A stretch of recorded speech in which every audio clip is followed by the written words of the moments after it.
Hey there, Heather Ho there. It's Jeff Cutter Diamond welcoming you to yet another Cutter Top 10 video. And today we're going to be looking at the top 10 MLB teams of all time. Of course, rocking the old school Blue Jays jersey, 1970 style pullover that I bought way back in 2009. Still fits, and I still have it 16 years later. I think it's the longest um, tenured piece of sports clothing in my closet, I think. I think I've had a few other shirts, like sports tenured. I usually change up every few years. Yeah, I think that in the Ace jersey, like the Leafs wool, like a full Ace Bailey jersey.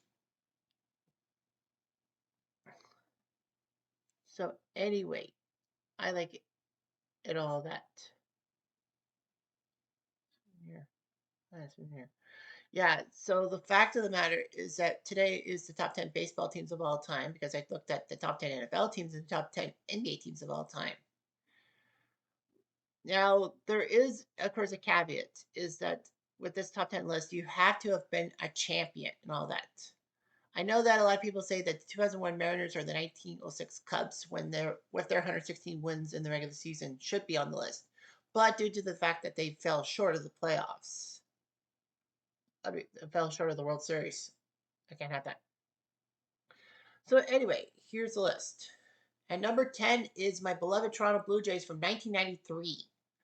I know you could say the 92 team and you could say, oh, bullshit. Yeah, it's racist bias. It's national bias. Partially, but hey, unlike football and basketball, like Toronto didn't really have a good NBA team, like a top 10 worthy team.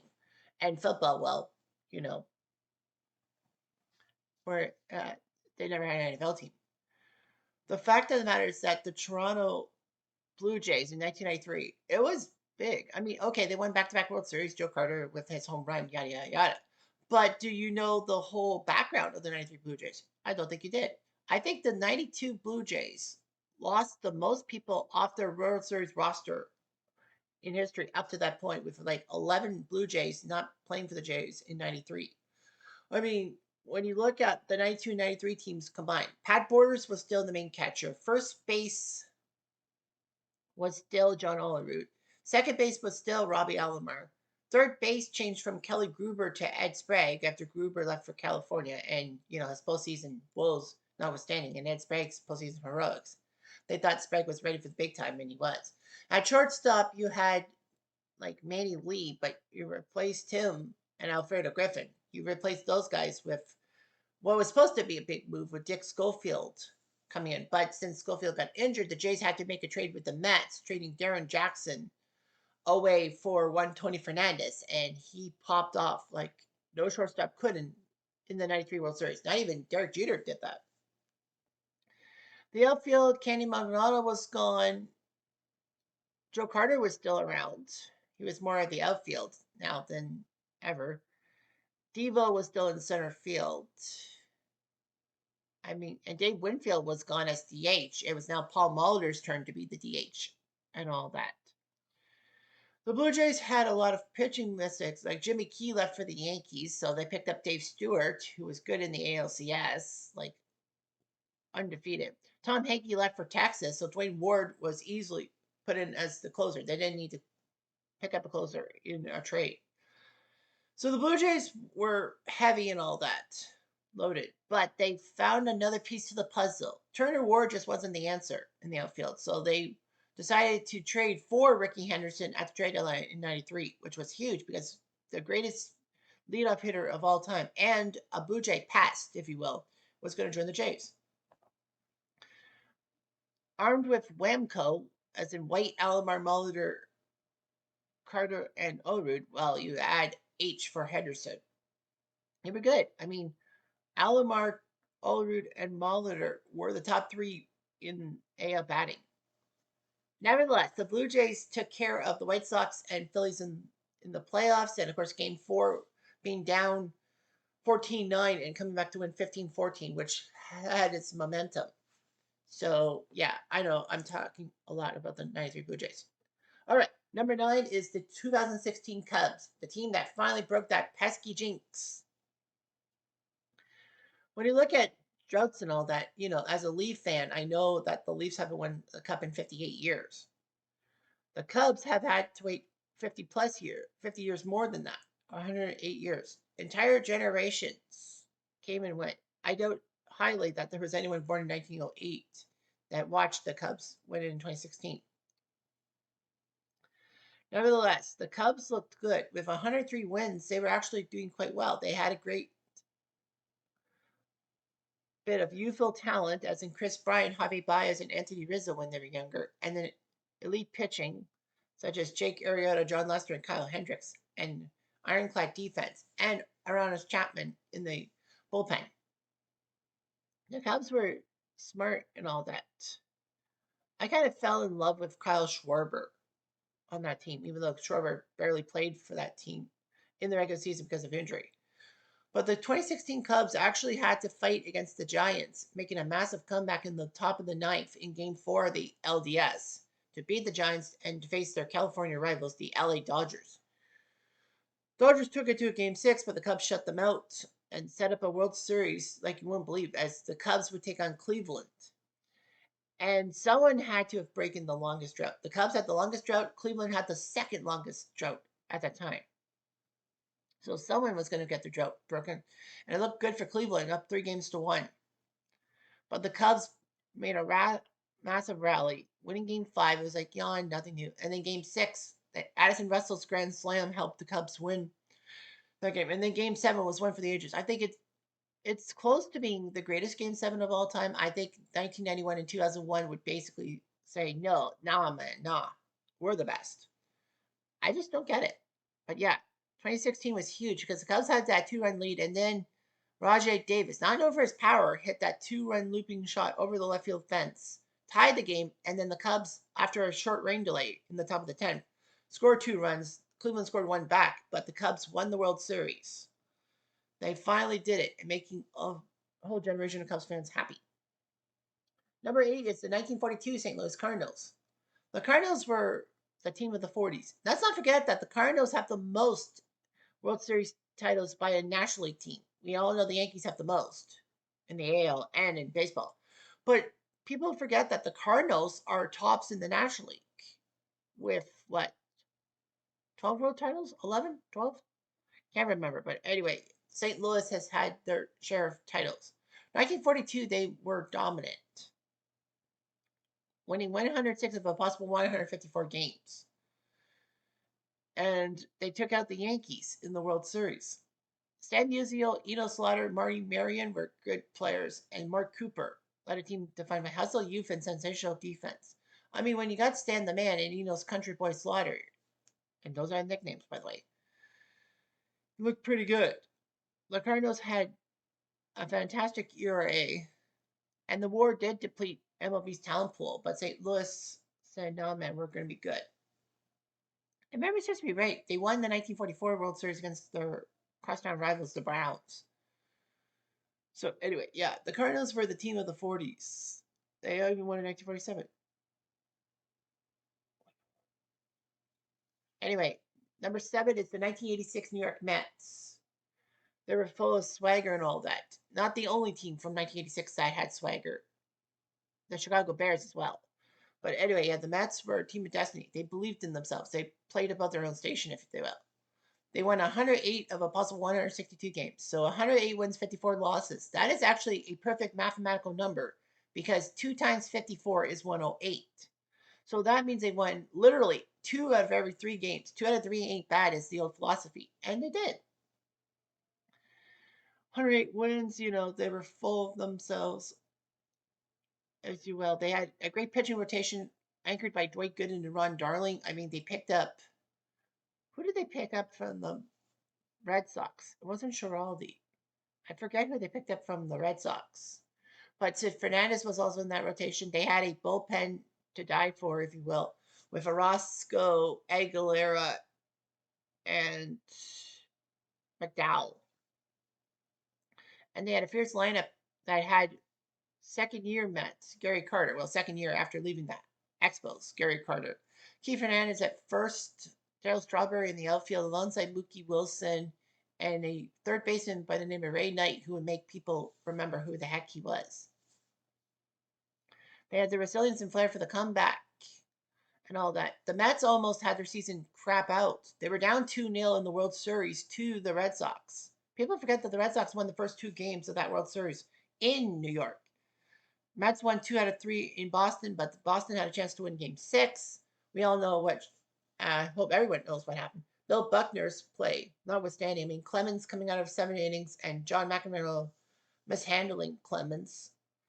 And the fact that the Red Sox took that lead on a Dave Henderson home run, who almost did it again with his dramatic postseason remarks.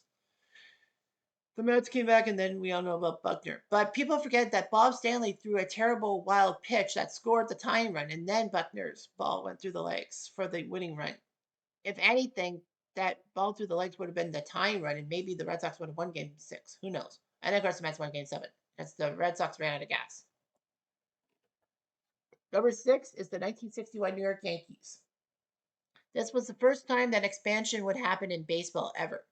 It was always the same 16 teams, 16 franchises from 1901 to 1960. But then the American League expanded by 2 to include the LA Angels, not the LA Angels of Anaheim. They were called the LA Angels, then the Anaheim Angels, then the LA Angels of Anaheim, of California, of the United States, of the Western Hemisphere. But yeah, the Angels and also Washington. Although Washington did have a team in 1960, that team was going to move to Minnesota. And so Minnesota did their job and got the team, but they decided to give Washington an expansion team in the nation's capital.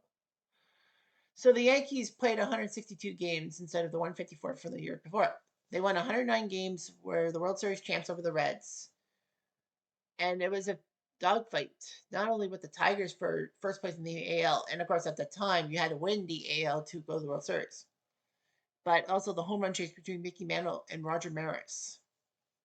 Mantle was close to Maris in home runs, but he had to tap out because of an injury. He had 54 home runs, what might have been if he was healthy. And Maris hit 61 home runs. Of course, that was the year that Ford Frick would famously decide to have an asterisk next to Maris's record, because if he doesn't hit 61 home runs in 154 games, then that's not truly the record. He ended up coming oh so close to Roof's mark.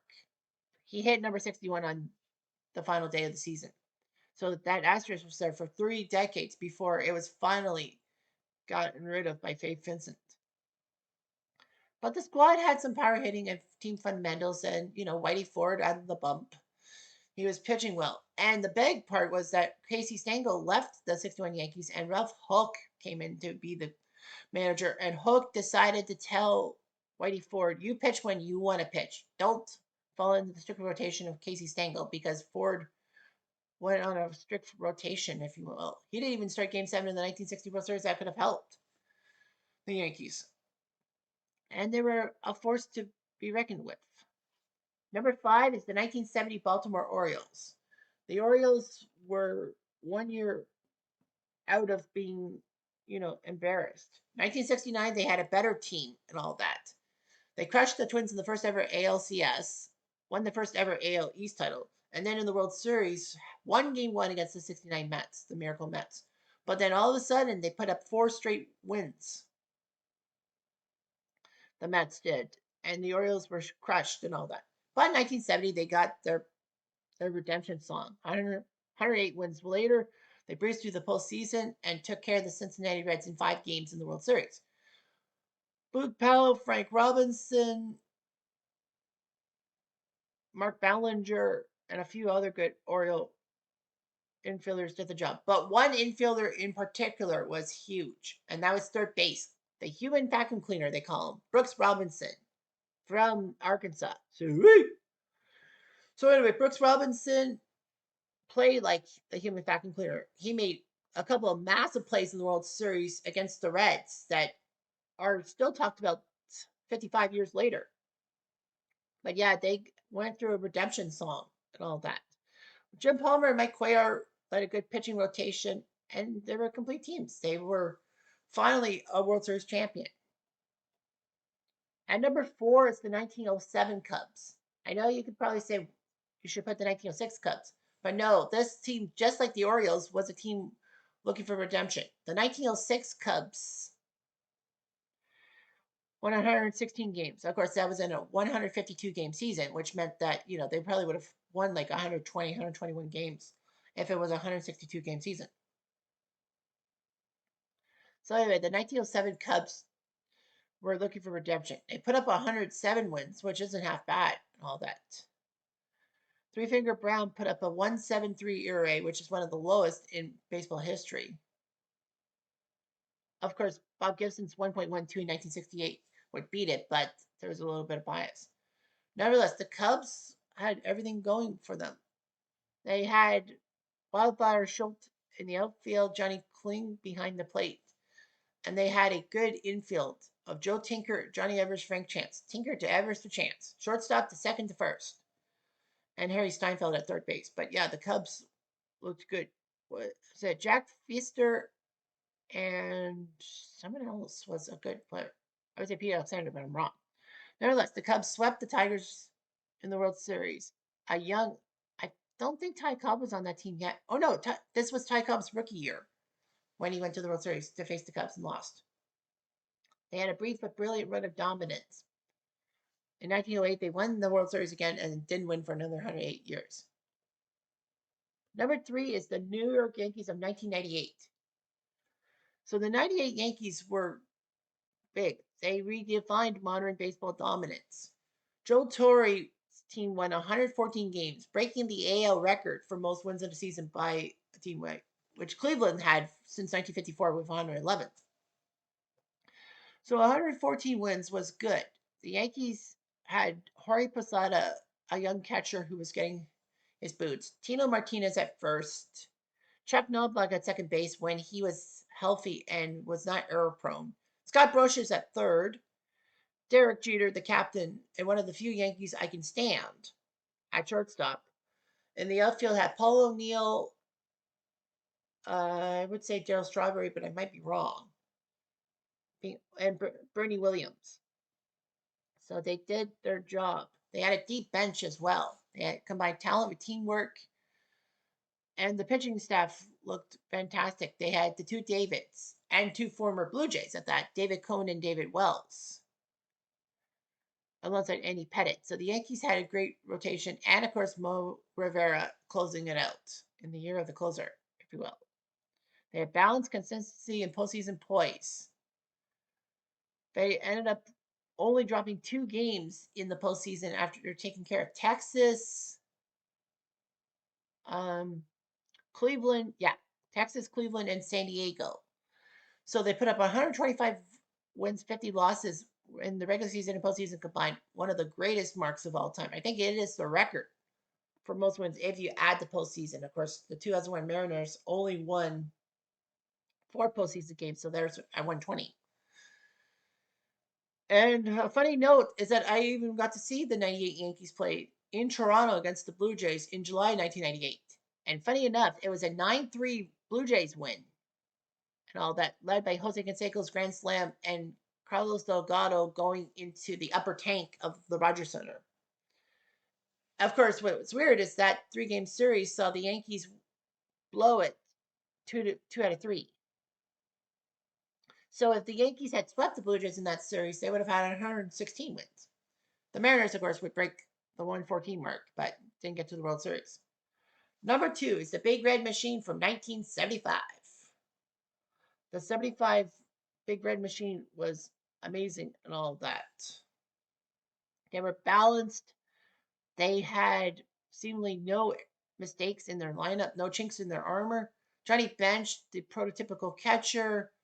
Tony Perez, Pete Rose, Joe Morgan, Dave Concepcion in the infield. With a good outfield, too, of George Foster, Cesar Geronimo, and Crapola. I wish I could name the right fielder. I know Pete Rose played many positions. Nevertheless, Tony Perez. Oh yeah, I said Tony Perez. Jeffrey. But anyway, the Reds didn't really have a starter like most teams on this list did. Sparky Anderson was named Dr. Hook for basically hooking his starting pitchers a little too early in most standards. But yeah, they had a relentless offense, airtight defense, and clutch pitching.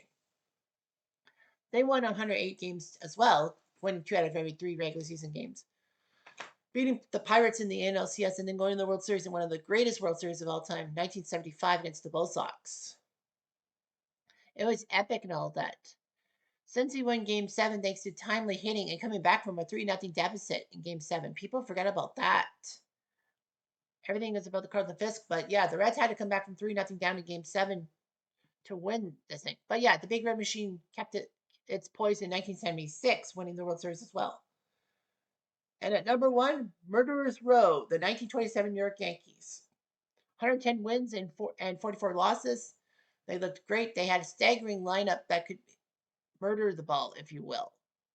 It wasn't all Roof and Garrick. I mean, Roof was the number 3 hitter, and Lou Garrick was the cleanup hitter, or number 4 in the batting order.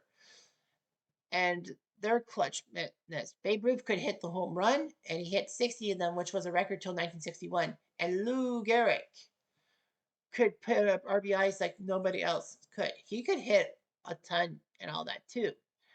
Earl Coombs and Tony Lasseri are are very good too, and they're very underrated. But they did it. The Yankees scored almost 1,000 runs, which was amazing. Their pitching staff looked good. Wade Hoyt and Herb Pennock did the job. And the 27 Yankees, swept the Pirates in the World Series and kept things going. And, Murderers Rose named as great members of the Yankees. Ruth, Garrett, Combs, and Losari, among others. So that's it. That's the top 10 MLB teams of all time. I hope you enjoy. And, I got to complete the quad the quadricep, I guess you will, with hockey. Anyway, I'm Jeff Diamond.